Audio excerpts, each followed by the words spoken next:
Hello, and welcome to another Literacy Ready Training Refresher. This training refresher is for English Unit 1, Lesson 3, and it focuses on concept mapping. In this activity, students will develop a concept map of the evidence Carr provides in Chapter 2, and they will evaluate the types of evidence that Carr uses. You and your students have already done a good bit of work to get ready for this process of concept mapping. Prior to Activity 4, you and your students have debriefed the process of writing a rhetorical précis. You've examined the prompt and the scoring rubric for the synthesis essay, which is the culminating activity in this unit. You've developed a timeline for writing the synthesis essay, and you've sorted and thoroughly discussed the vocabulary that students have selected from Chapter 2. At the beginning of this activity, the teacher is going to ask students to volunteer to provide their one-sentence statements of Carr's argument in this chapter. Now, these one-sentence statements are going to come from the reading logs that they've already completed. So in addition to all the other work that I described on the previous slide, students have also read Chapter 2 and completed a reading log for Chapter 2 in their academic notebook. So you're going to ask a few students to volunteer their one-sentence statements of Carr's argument and display those somehow. You can put them on the board, you can put them up on a document camera. As a whole class, you're going to ask students to look at those and note any differences. Now, it should be clear to students that the central argument for Carr in this section is that the brain changes, it's plastic, it's malleable, and that as he says, we become what we think. So, and it's important at this point to explain to students that this is, yes, an argument, but it's also a claim, and that we're going to be exploring claims and evidence for claims in the rest of this unit. So you're also then going to explain to students what a claim is. And there's information about this in the lesson plan.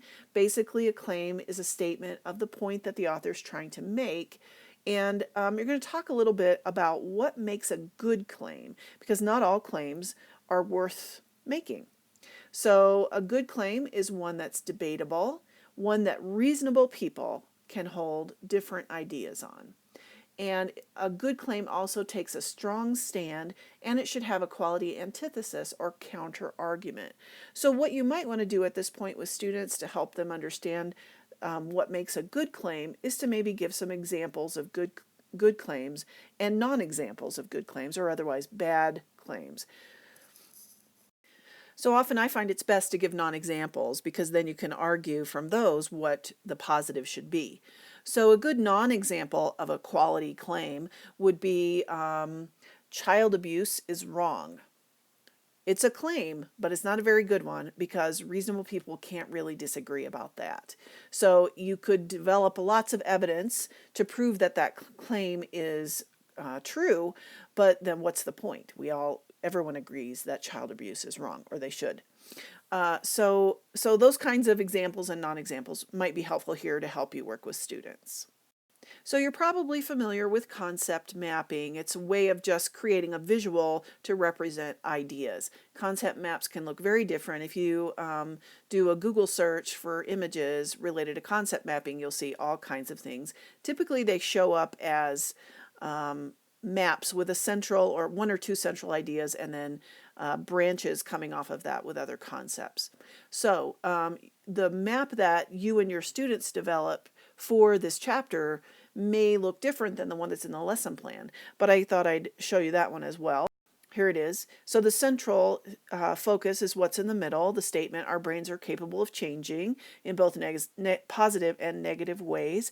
And then I've listed the evidence for that statement around the outside.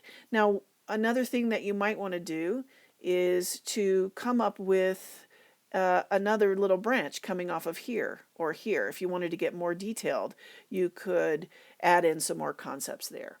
Basically, what students are going to do is to work with you to create a concept map of Chapter 2. This is a sample, and the concept map that students create does not have to look like this.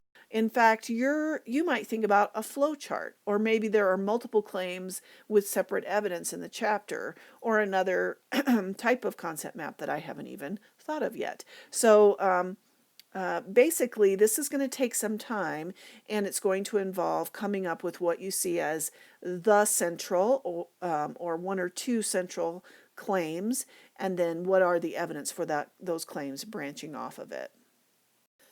Another way to do this concept map might be to have students work in small groups initially to make separate concept maps. If you have a large class, you might think about doing that. No matter what way you choose, you need to be consistent about referring students back to the text when they have questions. So continue to go back to the text. What's the evidence? Where do you see that in the text?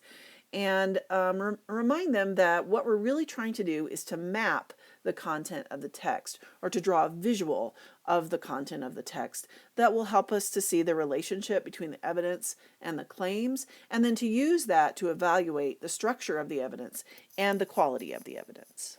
So when you're finished with the concept map and everyone is satisfied with it, one good thing to do is to go back to the vocabulary that you've already done from this chapter and connect some of the words, perhaps the top 5 words that you chose for this chapter, to the argument or to the claim and to the evidence. So some of the words that you might think about are malleable, plasticity, neuroplasticity, and make sure that students are really connecting these words to Carr's claim in the chapter. The next thing you're going to do is ask students to make a list of the types of evidence that Carr provides. So the kinds of things he provides are typically historical events, quotes from experts, research that's been done around different topics, his own personal anecdotes, and there are other types of evidence as well. So you might do this have students do this with a partner or in a small group, and put those lists up somehow on a whiteboard or on a document camera, and discuss each type of evidence. How convincing is that evidence, and what does that evidence mean for your synthesis essay? So for the next bit of class, if there's any time left over, students are going to be working on reading Chapter 3, completing the reading log and the vocabulary work in the academic notebook for this section of the text.